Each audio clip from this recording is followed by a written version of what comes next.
Hola, Doc. Bueno, primero que nada, muchas gracias por la invitación a todos los estudiantes que están el día de hoy del Semillero de Investigación. Espérame, ya lo comento.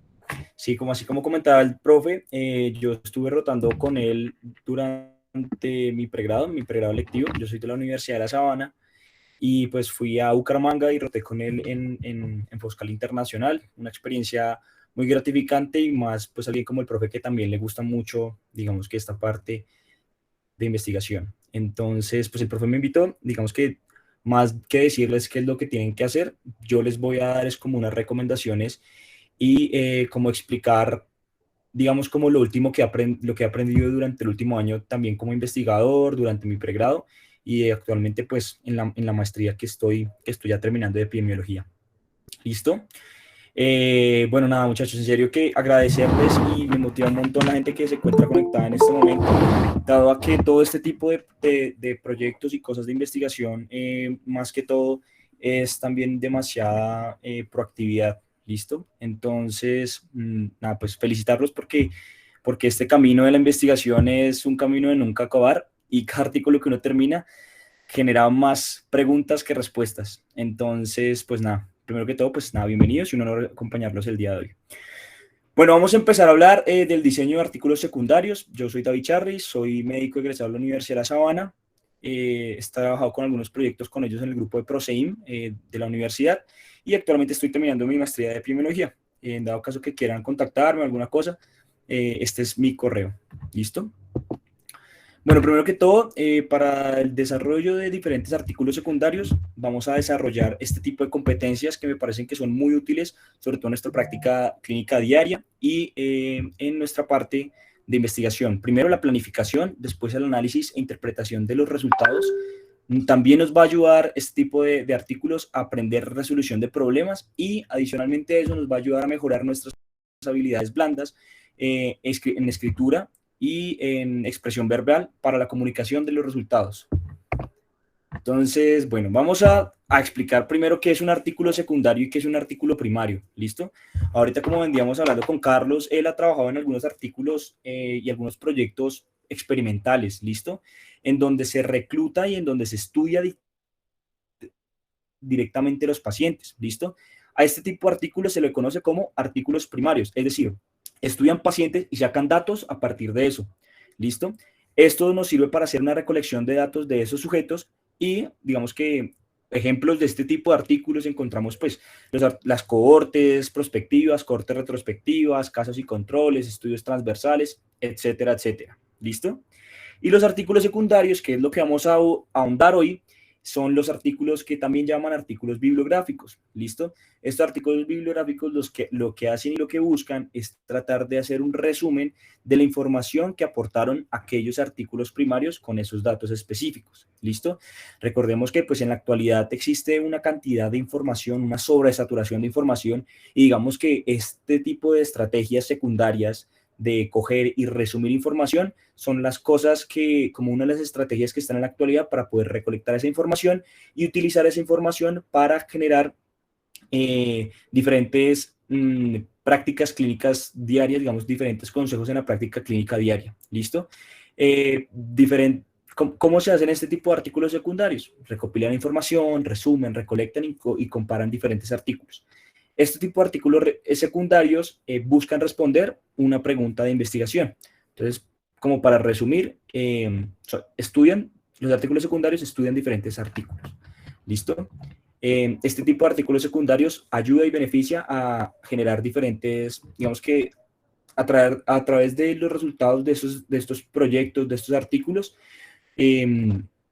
nos da para generar diferentes, o sea, lo que llaman medicina basada en la evidencia, digamos que parte a partir de estos artículos secundarios, ¿listo? O sea, usa estos artículos secundarios para generar ese tipo de recomendaciones de la práctica clínica diaria.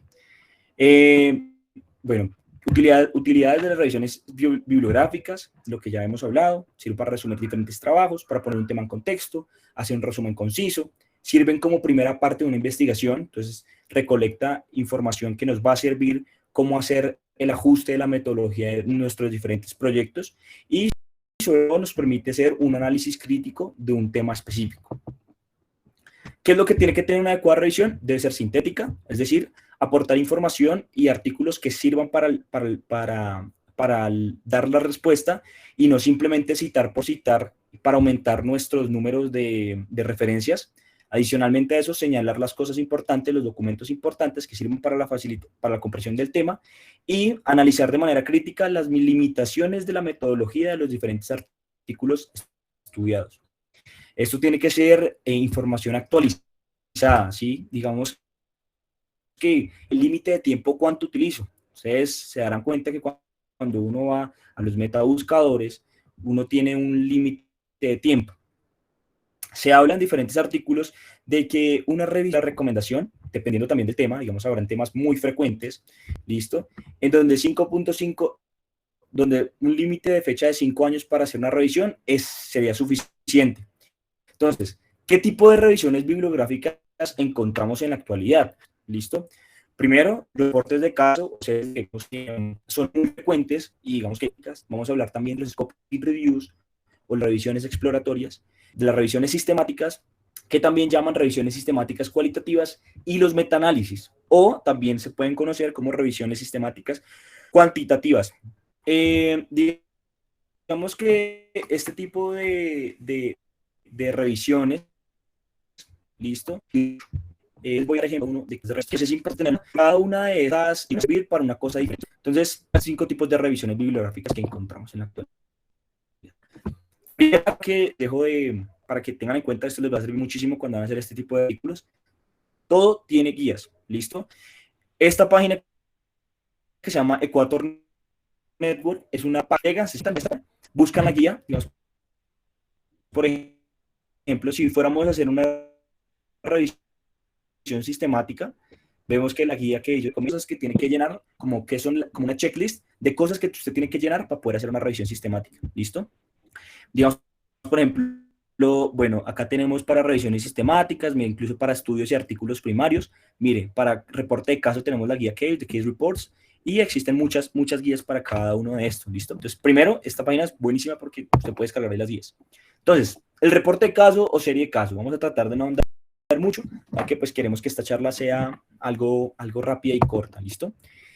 Los reportes de casos nos sirven para demostrar un caso infrecuente o algo que nos sirva para hacer un aprendizaje clínico. Digamos que la metodología es, usted llega, coge la guía que yo le acabo de mencionar, la que se llama guía, o sea, coge la página que yo le di, descarga esta guía que se llama CARE, Case Reports Guidelines, ustedes la descargan, cogen la historia clínica del paciente y empiezan a utilizarla y a llenar los criterios que pide el CARE para hacer un resumen de la historia clínica basado en esa guía. ¿Listo? Entonces, una parte es recolectar la información del paciente y después va a ser la búsqueda de la literatura a partir de lo que ustedes quieran ahondar en el caso. Recordemos que no todos los casos clínicos pueden reportar. Un paciente que tiene hipertensión y está manejado con los sartánicos en enalapril y que tenía hidroclorotiazida, entonces una hipertensión resistente o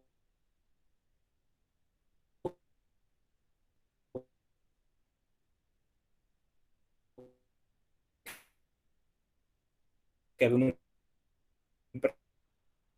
hipertensión arterial refractaria, digamos que es frecuente. Entonces, ¿quién está unido?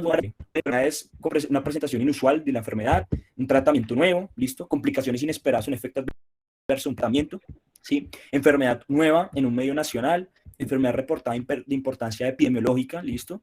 Pues digamos que llama la atención, pues por eso fue que se publicaron tantos reportes de casos el año pasado con el COVID, porque pues digamos que prácticamente cumplía con todas estas condiciones.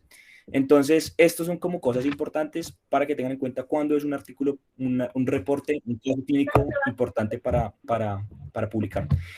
La segunda recomendación es el reporte de caso. Siempre que ustedes encuentren un caso clínico interesante, coméntenselo al especialista, coméntenselo con el profe en el que estén y llenen un consentimiento informado, ¿listo? Este consentimiento informado, digamos que le permite a la primera persona que lo llena, digamos, utilizar la información clínica del paciente para hacer el reporte del caso, ¿listo? Sobre todo en aquellos lugares donde la gente se pelea los reportes del caso, ¿listo? Sobre todo aquellos hospitales universitarios, porque cuando hay interés clínico y todo el mundo quiere publicar, pues todo el mundo quiere el caso. ¿Listo? Entonces es importante pues que llenen el reporte de caso que llenen este consentimiento informado, ¿listo? ¿Por qué? Algunas revistas piden el reporte el consentimiento informado para poder hacer la publicación del artículo y adicionalmente a eso piden un comité de ética, no todas las revistas, ¿listo? Que ya después cuando vayamos a hablar puntualmente del reporte de caso, vamos a ver cómo se hace lo del comité de ética y qué recomendaciones hay para sujetarlas, para sujetar el caso al comité de ética, ¿listo? Tercera recomendación que yo pues les quiero, digamos, como dar al grupo de investigación es que hice una carpeta específicamente para ustedes, ¿listo? En esa carpeta ustedes van a encontrar todo, o sea, van a encontrar cómo hacer el reporte de caso, van a encontrar el consentimiento informado de la Universidad Autónoma de Bucaramanga, ¿listo? O sea, para que lo impriman y lo tengan por si llegan a ver algún caso. Y pues van a tener las guías, el consenso y las guías para poder hacer los reportes de caso, ¿listo? En términos generales, quiero aclarar que la investigación es una cosa muy participativa, muy proactiva, ¿listo? Digamos que yo cuando estaba en el pregrado yo decía, pues que a mí nadie me enseñó a investigar. Todo esto uno lo aprende a punta de leyendo, ensayo, error, ensayo, error, ensayo, error, ¿listo? Entonces, si ustedes quieren empezar a escribir un caso, pues, no pasa nada, o sea, revisen estas guías, busquen el caso, firman el consentimiento que ya ahí tienen el borrador y comenten a su profesor, digamos que lo que les digo, para la investigación se necesita muchísima proactividad, ¿listo? Entonces, y lo más importante de recomendaciones, las imágenes, muchachos, las imágenes son súper importantes los reportes de caso. Tanto el paciente, digamos que llega con alguna lesión en la piel, le toman la foto, que quede súper bonito, listo, con una cámara buena, y lo más importante también, los reportes de patología, ¿listo? Los reportes de las histopatologías, los reportes de laboratorio, todo ese tipo de cosas suman a la hora de usted cuando va a hacer el sometimiento del artículo, que le vayan a dar más puntos y que se lo vayan a aceptar en una revista incluso pues de mayor calidad, ¿listo? Entonces eso es súper importante. Yo ahorita le digo al profe que les pase la carpeta para que la tengan también como guía. Ejemplos de reportes de caso, un paciente con pancreatitis y neumonía, presentan el caso, hacen una búsqueda de la literatura, listo. Esta búsqueda de la literatura no es tan profunda, no es como las revisiones sistemáticas, es lo que nos ayuda a completar la historia del paciente basado en teoría, sacan unas conclusiones y ya, listo. Este otro reporte de caso, comentan a un paciente con neumonía necrotizante y hacen una revisión de la literatura, ¿listo?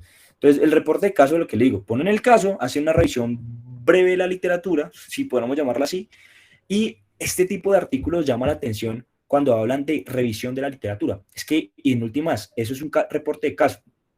El problema es que cuando usted se va muy de proactivo en los reportes de caso y usted se arma la estrategia de búsqueda, saca los artículos, saca un montón de cosas, cuando usted va a someter el artículo, usted en las revistas le dicen, ¿usted qué va a someter? ¿Un reporte de caso? ¿Una revisión de la literatura? ¿O va a hacer una revisión sistemática? ¿Sí?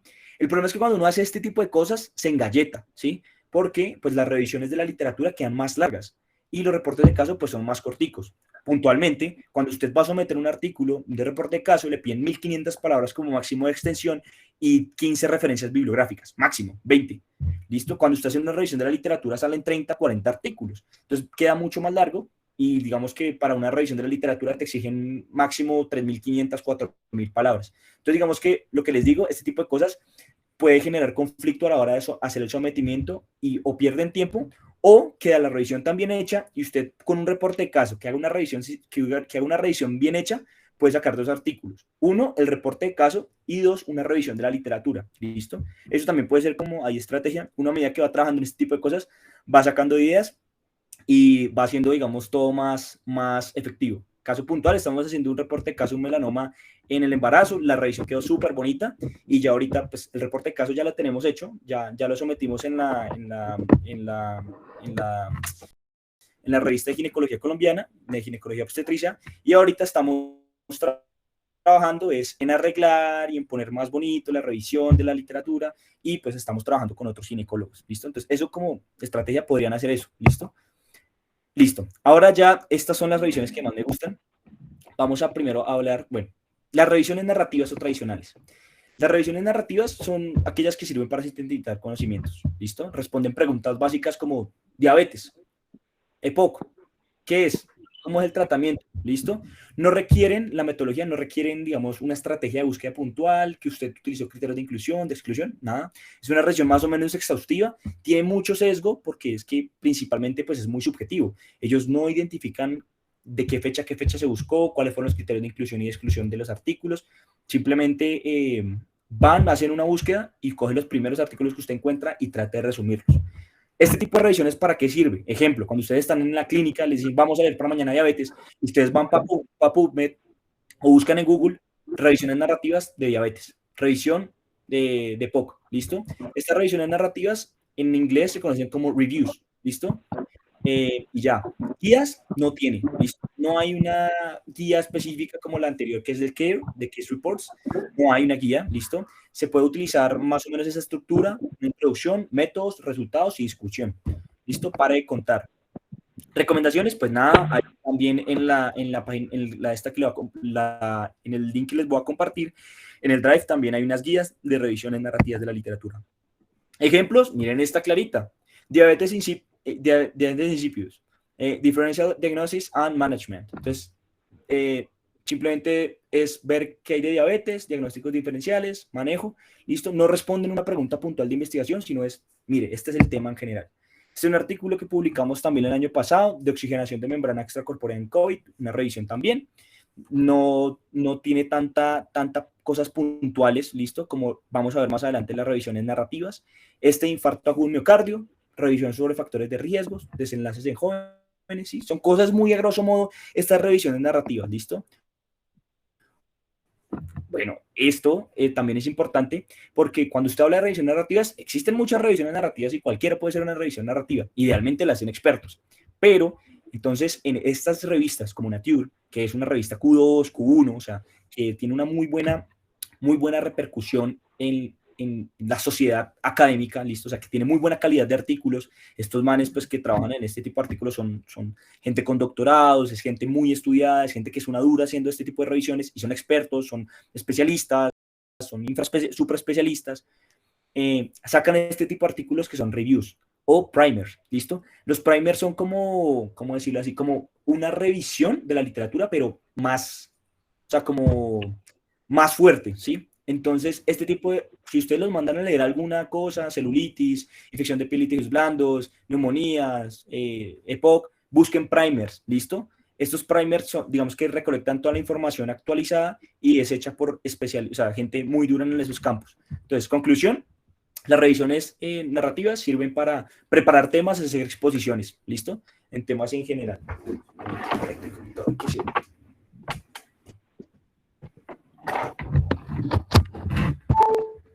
Listo. Bueno, eso de las revisiones narrativas. Ahora ya vamos a empezar a entrar en la parte de la sistematización de los artículos, ¿listo? Voy a empezar a hablar vamos a saltarnos el Scoping Review y ya nos devolvemos, ya les voy a explicar el porqué. Las revisiones sistemáticas, ¿listo? Estas revisiones sistemáticas recopilan información de artículos primarios, ¿listo? Y se plantea una pregunta de investigación puntual, ¿sí? La metodología es explícita, taxativa y recopila rigurosamente la información a partir de criterios de inclusión y exclusión, ¿listo? Evalúa la calidad de los artículos, ¿listo? Esas son las tres cosas que identifican una revisión sistemática. Evalúa la calidad de los artículos, recopila la información de manera rigurosa y trata de responder una pregunta de investigación. ¿Qué guía se utiliza? Esta, la guía Prisma, ¿listo? Bueno, recomendación, estas revisiones sistemáticas son súper extenuantes, son largas de hacer, pero son súper bonitas. Uno hace una revisión sistemática y le queda a uno para toda la vida todo el conocimiento y todas las cosas que aprende en cuanto a sistematización de los datos, ¿listo? Entonces, yo les recomiendo este artículo, también está en el Drive que yo les voy a compartir, ¿listo? Ahí explica cómo hacer una revisión sistemática de cero, qué cosas usted tiene que preguntarse, cómo hacer la búsqueda de la información, cómo resumirla, ¿listo? Ahí está todo, ¿listo? Entonces es súper bonito porque, digamos, ellos nos dicen, mire cómo se hace una revisión sistemática. Raya, metaanálisis, ya vamos a hablar por qué. Definir una pregunta de investigación, escribir un protocolo de investigación, ¿listo? Hacer una búsqueda de la literatura, eliminar los duplicados, hacer un screening de elegibilidad, ¿listo? Todo ese tipo de cosas probablemente las vayamos a hacer después cuando hablemos solamente, netamente de revisiones sistemáticas, porque eso es largo, ¿listo? Pero entonces, ese artículo se los recomiendo, ahí se los dejo descargado, y ahí explica todo lo que tiene que tener una revisión sistemática. Entonces, si nos damos cuenta, estas revisiones sistemáticas sí tienen más, sí tienen que ser más taxativas las búsquedas, sí tiene que ser más taxativo todo, ¿listo? Recomendaciones, digamos, con lo que les digo. Tienen que hacer un protocolo de investigación con las preguntas pico, que probablemente después lo vamos a ver, ¿listo? Este fue un artículo que salió hoy, literal. Entonces, pues quería ponerlo en contexto de una revisión. Aquí dice Scoping Review, pero ya vamos a ver qué diferencia está y el por qué, ¿listo? Entonces, ustedes van a escribir el pico, ¿listo? Escriben digamos que este artículo fue para ver qué tipo de dispositivos de retroalimentación existían para cuando usted iba a hacer compresiones, que fue el artículo que publicamos con el profe. Ustedes identifican la población, identifican la intervención, identifican el comparador, identifican los desenlaces. Y adicionalmente a eso, les recomiendo, digamos que esto no lo pide taxativamente las guías, pero les recomiendo que cuando ustedes vayan a hacer este tipo de ejercicios, pongan la población, especifiquen lo mismo que ustedes están haciendo, y adicionalmente a eso van a hacer la búsqueda de las palabras, ¿listo? Esto es como una estrategia para cuando vayan a hacer la búsqueda, ¿listo? Esto se lo recomiendo, esto no está especificado en las guías, pero esto le ayuda a uno muchísimo a resumir la información y a estar claro qué es lo que usted va a buscar. Después vamos a hablar de qué son los booleanos, de qué son los mesh, pero eso como para que tengan en cuenta. Primera recomendación, cuando vayan a hacer una revisión sistemática, tienen que hacer un protocolo que lo pueden hacer en Word, ¿listo? Mire, lo que yo les decía, hay una pregunta taxativa de qué es lo que uno va a buscar en el estudio, ¿listo? El mismo artículo que yo le estaba diciendo. ¿Qué tipo de dispositivos, qué evidencia existe con respecto a los dispositivos de retroalimentación en tiempo real para evaluar la calidad de las compresiones torácicas en reanimación pulmonar? En reanimación cardiopulmonar, en maniquíes de práctica, ¿listo? Esto es de maniquíes de práctica, pues porque no íbamos a evaluar un gol estándar que fuera ponerle catéter a las personas y mirar a ver si tienen las variables hemodinámicas correctamente, sino simplemente mirar el gol estándar, que iba a ser otro tipo de maniquí que me dijera si la calidad de las compresiones eran correctas o no. Objetivos, mire, uno identifica objetivos primarios y objetivos secundarios. El objetivo primario siempre es más o menos la misma pregunta en estudio, qué es lo que usted está buscando, y los objetivos secundarios se resumiría a qué tipo de cosas va a hacer usted para responder esa pregunta. Eso lo vamos a hablar después. Esto simplemente para que vean lo puntual y lo específico que tiene que ser este tipo de revisiones sistemáticas. Usted hace un método, dice qué guías va a utilizar, dice qué criterios de inclusión va a meter, qué criterios de exclusión va a utilizar, ¿listo? ¿Qué fuentes de información va a utilizar? ¿Qué bases de datos va a utilizar? ¿Listo? Entonces, bueno, es muy interesante porque existen muchas bases de datos, muchísimas bases de datos. Entonces, la primera pregunta es, venga, ¿y en qué bases de datos utilizo? O sea, existe tanta literatura y sí, yo busco en PubMed, en Embase, ¿en dónde? ¿En Scopus? ¿Qué? ¿Cómo se busca eso? Listo. Entonces, esa es la primera pregunta de recomendaciones. Esto me demoré un año para encontrarlo porque no lo había visto. ¿Listo? Estos manes hacen una revisión de qué artículos utilizar, ¿sí? O sea, qué artículos buscar, o sea, qué artículos no, sino qué bases de datos utilizar.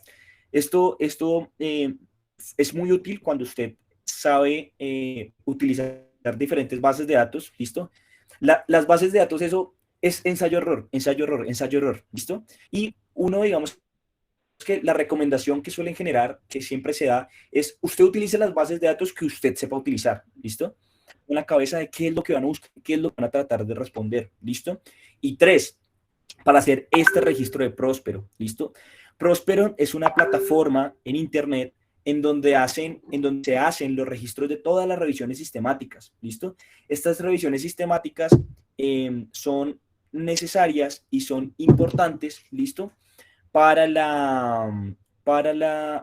sometimiento de los artículos. Siempre cuando usted va a buscar, cuando usted va a hacer el sometimiento de una revisión sistemática, le piden este registro.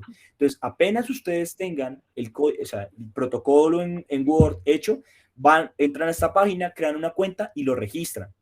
¿Qué pasa? ¿Por qué se creó esta plataforma? Resulta que a veces pasa que hay muchas personas en el mundo haciendo la misma búsqueda de la revisión sistemática y pues eso es perder tiempo. Esto también le sirve para usted hacer una búsqueda de que si usted quiere averiguar, de que si la pregunta de investigación que usted va a buscar, hay alguien ya trabajando en ese tipo de revisiones sistemáticas, ¿listo? Entonces, eso, recomendado. Hagan la búsqueda primero, cuando ya tengan la idea, hacen una búsqueda acá, a ver si hay otra persona haciendo la misma búsqueda, háganse en el protocolo y lo registran, ¿listo? Y lo otro es que cuando ustedes, lo que yo les decía, responde una pregunta de investigación, tiene una estructura sólida, que es todo lo que ya hemos hablado, y lo tercero que diferencia las revisiones sistemáticas de los scoping reviews es la evaluación de calidad de los artículos.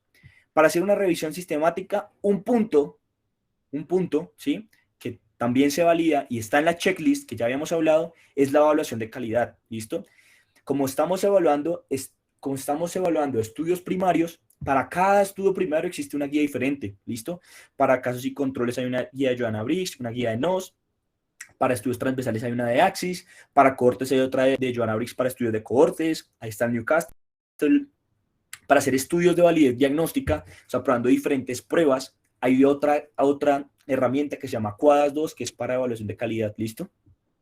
Esta evaluación de calidad es una evaluación de calidad, es algo abstracto y subjetivo, ¿listo? Entonces, esta parte puede ser, digamos, algo de lo más complicado porque es muy subjetiva la evaluación de la calidad. Entonces, la tercera recomendación es, o sea, hay que evaluar la calidad del artículo, hay que evaluar la calidad de los artículos, de todos los artículos que usted encuentra para su revisión sistemática y existen guías diferentes, ¿listo? Ese es el punto que quiero dejarle acá de recomendación. Entonces, acá les quería mostrar ejemplos de revisiones sistemáticas. Esta fue la que hice para mi tesis, la tesis de maestría.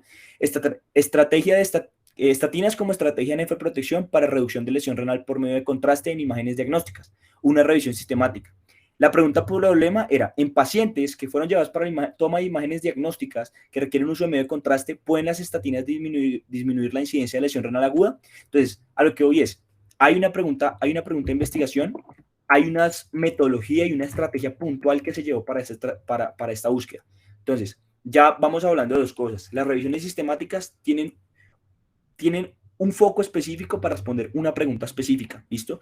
Para dar unos datos específicos.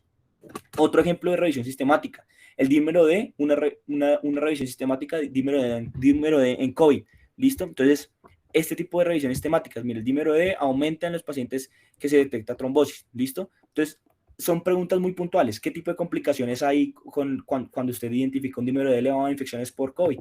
¿Listo? Diagnóstico de imágenes en una revisión sistemática, diagnóstico en endocarditis infecciosa, qué tipo de cosas se pueden utilizar para hacer el diagnóstico de endocarditis, ¿listo? Entonces ellos identifican, miren, hicieron una búsqueda en PubMed, Embase, Cochrane, 31 estudios encontraron que sean probablemente diferentes tipos de imágenes diagnósticas para hacer diagnóstico de endocarditis. Estos manes dicen, mire todo lo que encontraron, cintigrafía, angiografía, etcétera, etcétera. Y digamos, pues dan una conclusión a la pregunta. Probablemente la pregunta de ellos ha sido cuál es el mecanismo, cuál es el diagnóstico que tiene más sensibilidad y especificidad para el diagnóstico de endocarditis. Entonces dice, pues nosotros concluimos que se requieren imágenes adicionales con diferentes técnicas para el diagnóstico de una endocarditis infecciosa. ¿Listo? Claro. Hay diferentes sensibilidades y pues esa es la conclusión que ellos llegaron. Entonces, conclusión de revisiones sistemáticas, hace una pregunta puntual. Devolviéndonos a la parte de acá, las revisiones sistemáticas, acá hay una cosa que se llama los scoping reviews, ¿listo? Los scoping reviews son revisiones sistemáticas, ¿listo? Vamos a entenderlo así. Son revisiones sistemáticas y la única diferencia es que no evalúan la calidad de los artículos, ¿listo? No son tan profundos en evaluar sesgos, no son tan profundos en evaluar factores de confusión de los artículos, ¿listo? Por eso, digamos que este tipo de revisiones sirve sobre todo cuando usted va a hacer un escopetazo de información, ¿sí me hago entender? Entonces, mire, hay una guía que se llama Prisma, ¿sí? Porque esto es una revisión sistemática, solamente que no evalúa la calidad de los artículos y sirve para evaluar, o sea, digamos que sirve para hacer como un escopetazo de información. Mire, lo que yo les decía es el mismo proceso para la revisión sistemática, lo mismo, ¿sí? Usted hace un protocolo, si usted quiere lo registra o no, ¿listo? Porque para este tipo de scoping reviews, digamos, cuando usted hace el sometimiento, no te piden el registro de Próspero. Este fue el artículo que yo les comentaba, ¿listo? Que fue el artículo que publicamos, que salió hoy. Este artículo dice, dispositivos de retroalimentación en tiempo real para evaluar la calidad de compresiones torácicas en maniquíes de práctica. Una revisión sistemática exploratoria. Es un escopetazo, porque nosotros cuando empezamos a hacer la búsqueda, nosotros no sabíamos qué tipo de dispositivos existen para ver si usted está haciendo bien la compresión. No sabemos cuántos tipos, si hay uno mejor que otro, ¿no? Si no, es un escopetazo. Queremos saber de manera sistemática si existen diferentes dispositivos y qué tanto mejoran la calidad con los dispositivos. ¿Por qué creamos esto? Porque pues, queremos hacer un artículo primario con un dispositivo que tenemos en la universidad, en el grupo de investigación donde yo estoy, que es de... el jefe es un ingeniero, o sea, tiene una maestría y un doctorado en ingeniería biomédica y él diseña dispositivos. Entonces, la idea ahorita es hacer un estudio prospectivo, evaluar ese dispositivo, hacer un estudio de casos y controles y mirar a ver qué tanto mejora la calidad de compresión de ese dispositivo. Necesitamos esta revisión para ver si la calidad, lo que mejoraba ese dispositivo, era más o menos de lo que existe en la actualidad. ¿Listo? Ahí encontramos un montón, encontramos como 14 dispositivos. ¿Listo? Entonces, para este tipo de cosas sirve la revisión exploratoria, la revisión, los scoping reviews. Cosas muy generales, hacer ideas y tener de manera sistemática datos puntuales, pero a grosso modo. Esto para que miren la diferencia tanto de una estrategia muy puntual, algo muy puntual de las revisiones sistemáticas, como algo a grosso modo que se pueden hacer con los scoping reviews. ¿Listo? Miren otro ejemplo de un scoping review. Dieta y ejercicio para reducción del riesgo en pacientes con diabetes mellitus tipo 2. ¿Sí me van a entender? No hay una pregunta puntual de investigación. ¿Sí me van a entender? Es simplemente una revisión sistemática que busca cosas a grosso modo. ¿Listo? Entonces, eso es revisión sistemática. ¿Listo? Y ya para terminar, eso es un scoping review. Y ya para terminar, vamos a irnos a lo último, que se llaman metaanálisis. ¿Listo? ¿Qué es un metaanálisis?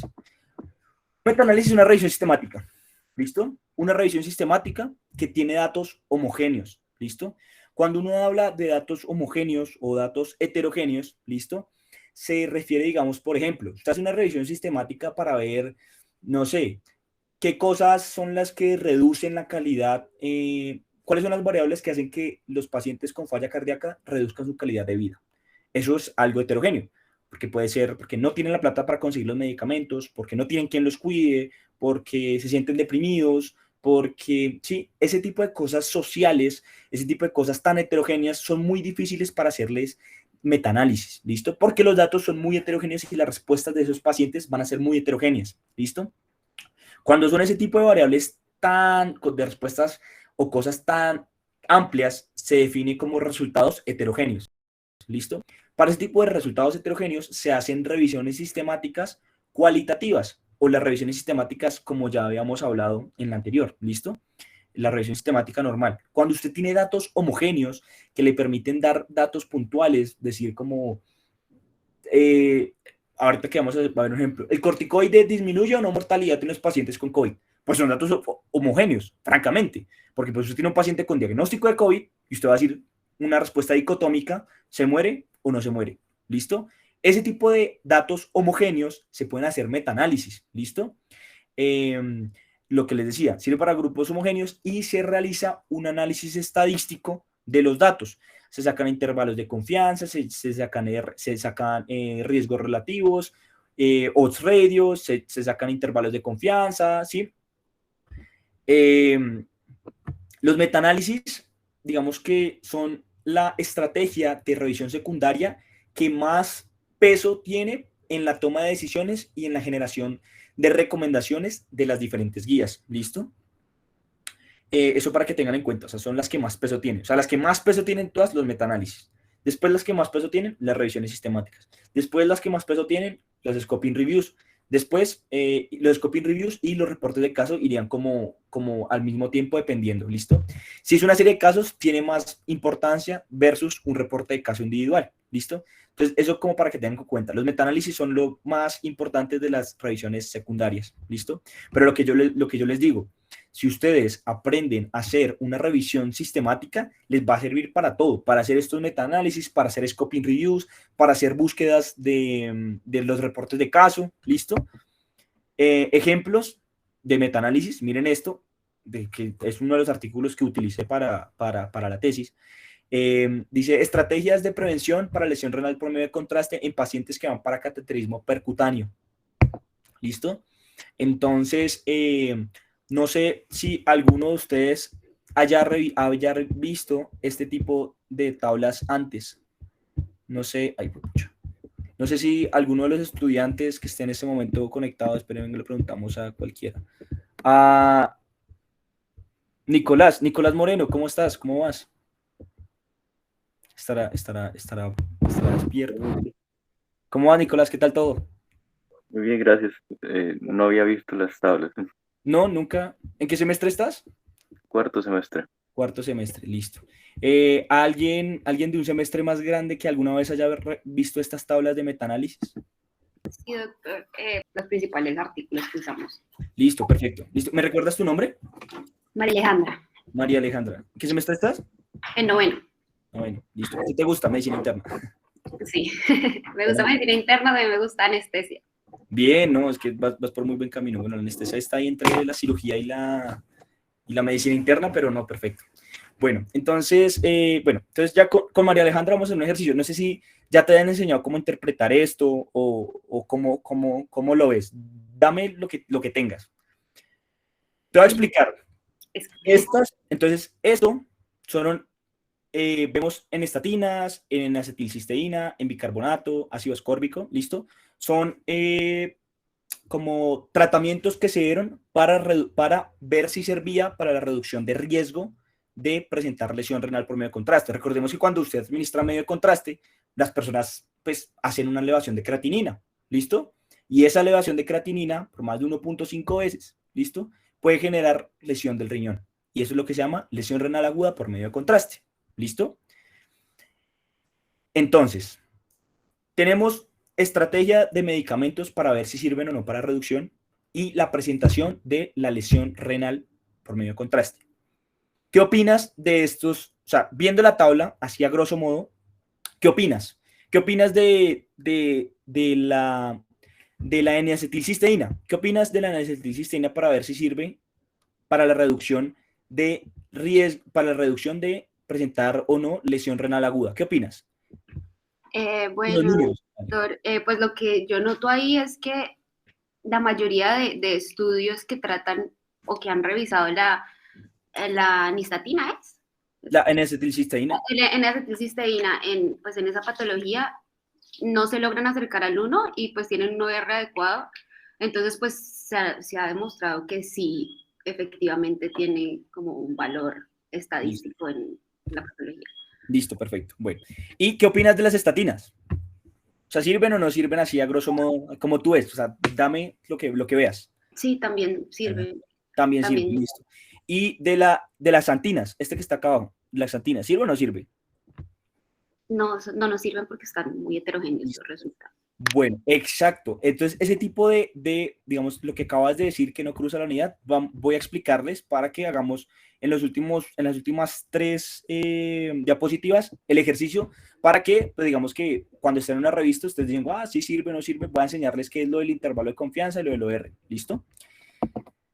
Entonces, esto se llama Forest Plot. ¿Listo? Es una gráfica de Forest Plot. ¿Listo?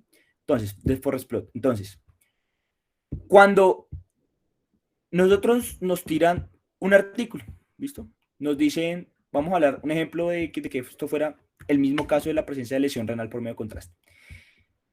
Cuando la variable, digamos que esto significa que está a favor del control y esto a favor de la intervención.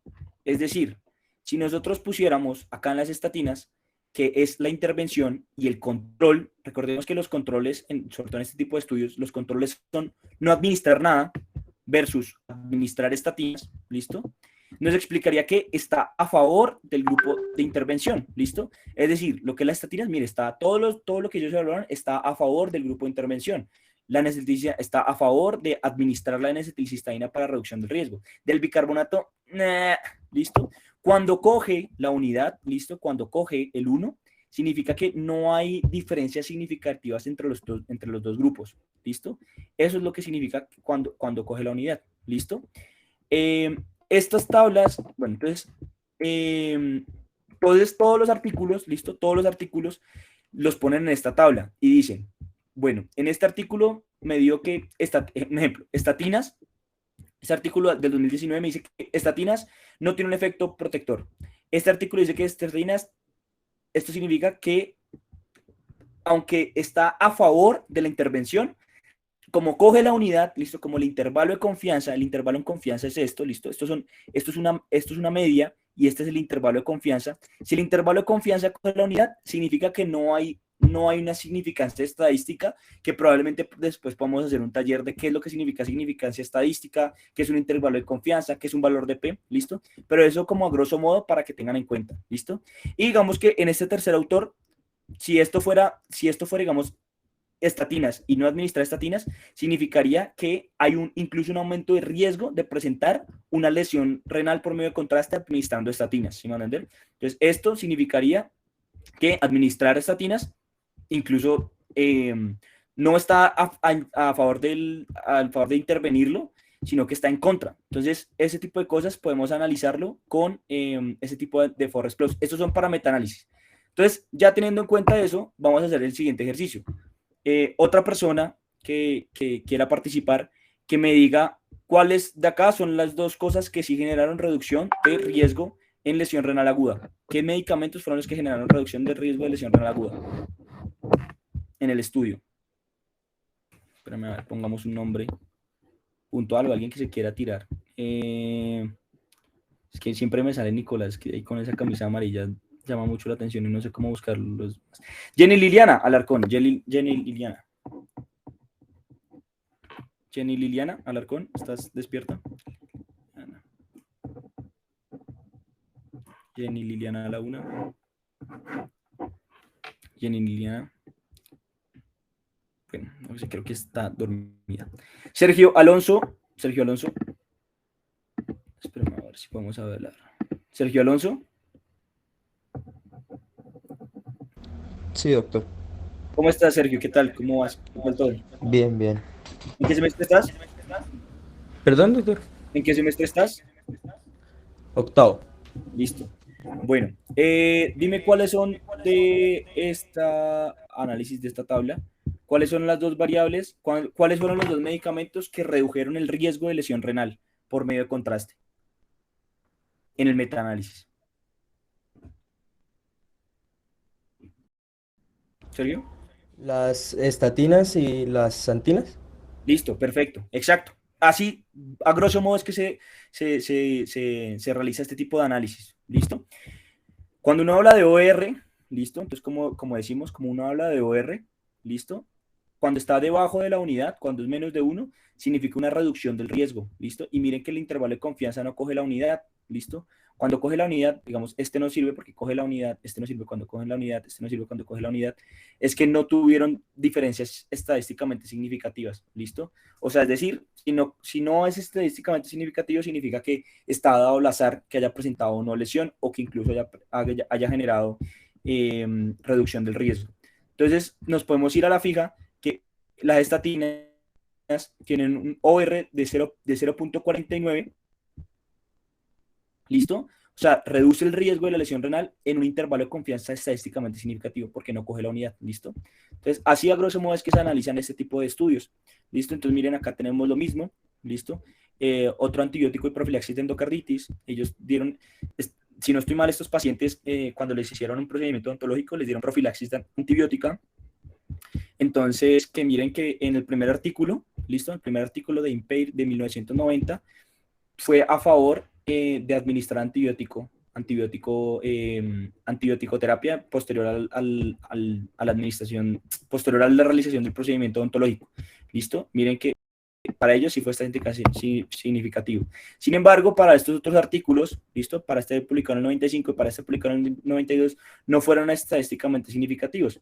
Entonces, lo más importante es el peso que tienen los artículos, ¿listo? Para este tipo de análisis.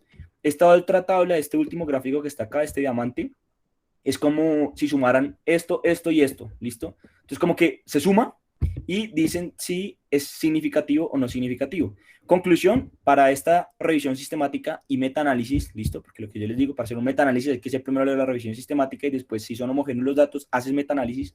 Para hacer este análisis, de este metaanálisis, la conclusión es que, como coge este triángulo, ¿sí? Como esto es el resumen de estas tres, y si coge la unidad, la conclusión es que no es estadísticamente significativo. Mire, hay una reducción del riesgo, ¿sí? 0.49, con un intervalo que coge la unidad, ¿listo? Entonces, la P no es significativa. Recordemos que los valores de P significativos son menor de 0.05, ¿listo? Menor de 0.05. Entonces, no hay diferencias significativas estadísticas entre administrar antibiótico-terapia para reducción de riesgo posterior a los procedimientos odontológicos.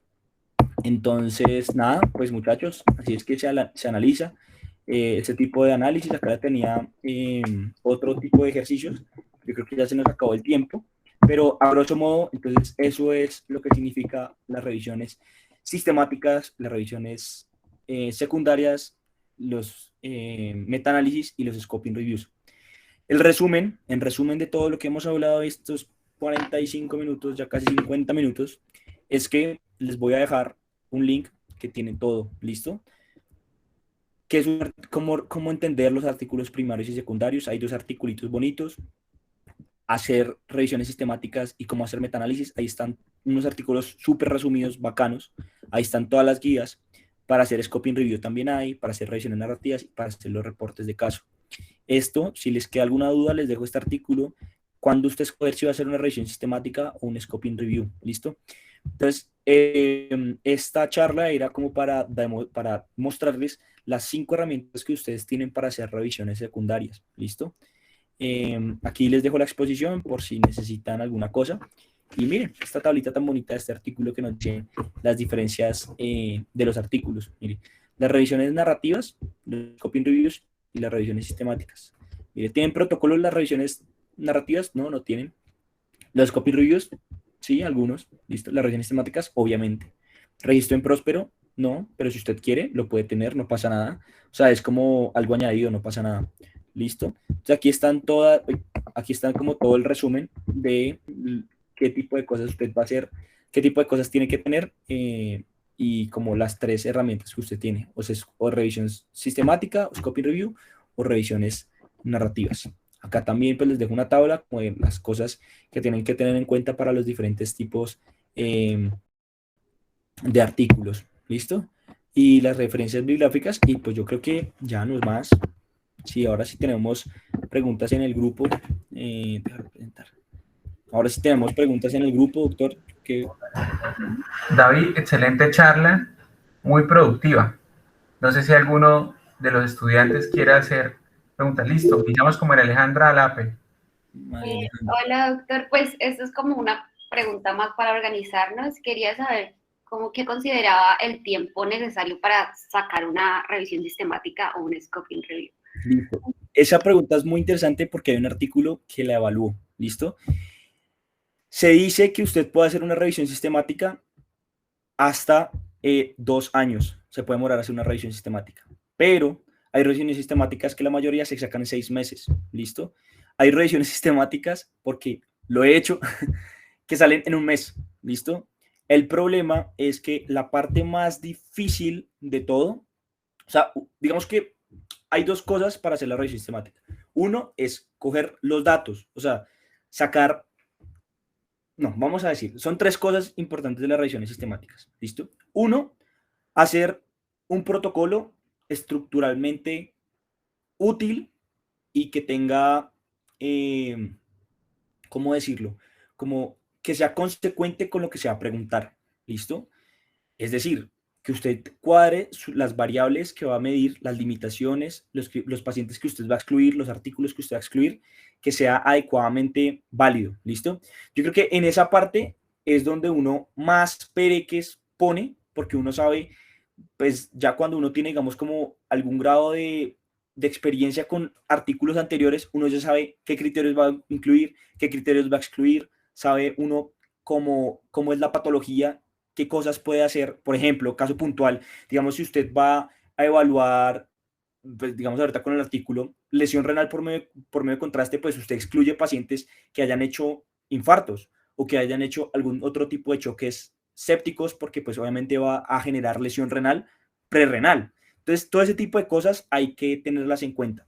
Uno, lo más difícil, lo más largo, una de las cosas más largas es eso, ¿listo? O sea, a mí me parece que eso es como un 30% del trabajo.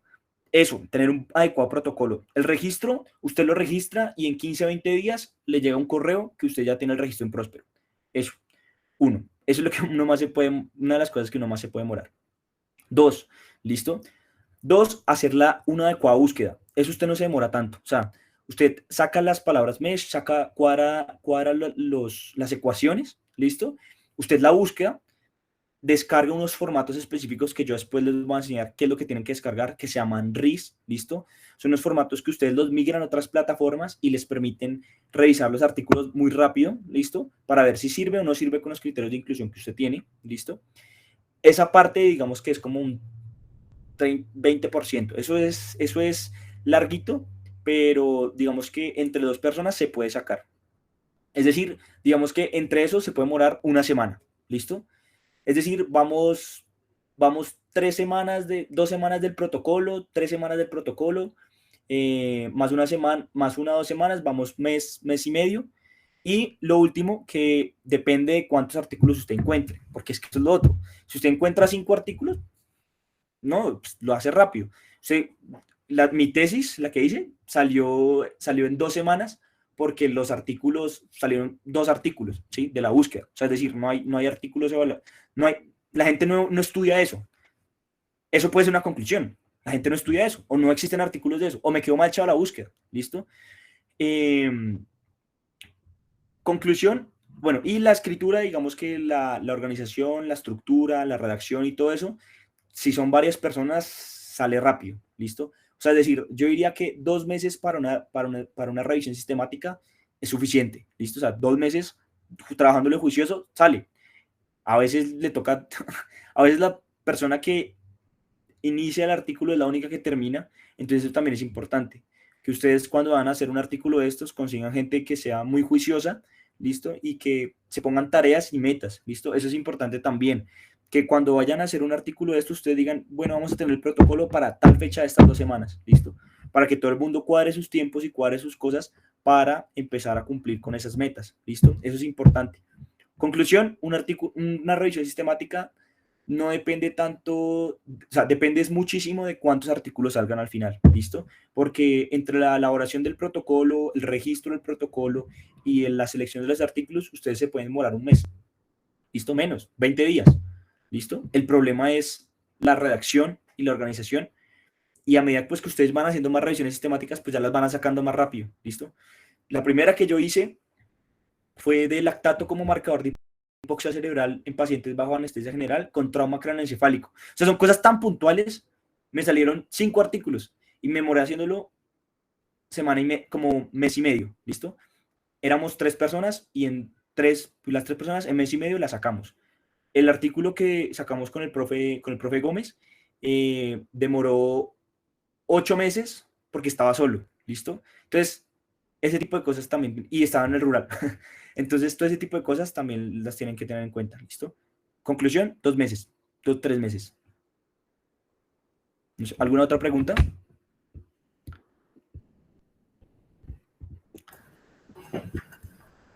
¿Listo, profe? Muy bien, no sé si Carlos tiene alguna pregunta o algún otro estudiante.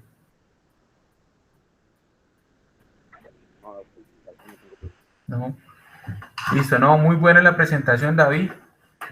Súper las recomendaciones, muchas gracias por la base de datos que nos ayudas a tener y pues lo estaremos molestando, David. Listo, profe, no, gusto. Los que quieran trabajar también, pues si necesitan alguna cosa, me escriben al correo, al institucional, o incluso me pueden contactar. Yo tengo el LinkedIn y me escriben y trabajamos, si tienen ideas de proyectos, si necesitan revisores, si necesitan gente que les revise los protocolos, pues la verdad estoy acá para ayudarles. De aquí a agosto, que espero que en agosto empiece la especialidad, pues tengo full disponibilidad y ya después pues la residencia llama, primordial. Pero nada. Pues, así será, David, ahí lo estaremos molestando, esperamos que en agosto entre y acá en Bucaramanga, Florida Blanca, las puertas siempre abiertas. Derrote con nosotros. Un gusto, gracias por la invitación y espero que les haya quedado claro muchas cosas. Esto es como un resumen de lo que aprendí en el último año, 2 años, y hay muchas cosas todavía para trabajar. Entonces, pues nada, muchachos, ánimo. Cualquiera puede hacer una revisión sistemática, solamente necesita mucha proactividad y tener las guías que ya les deje. Y nada, profe, muchas gracias por la invitación. Entonces, Vale, un fuerte abrazo, muchas gracias a todos por estar acompañándonos y cualquier duda, pues conectamos nuevamente con David. listo. Bueno, espero que les haya gustado tanto como me gustó a mí. Hasta luego. Hasta luego, muchas gracias. David. Chao, profe.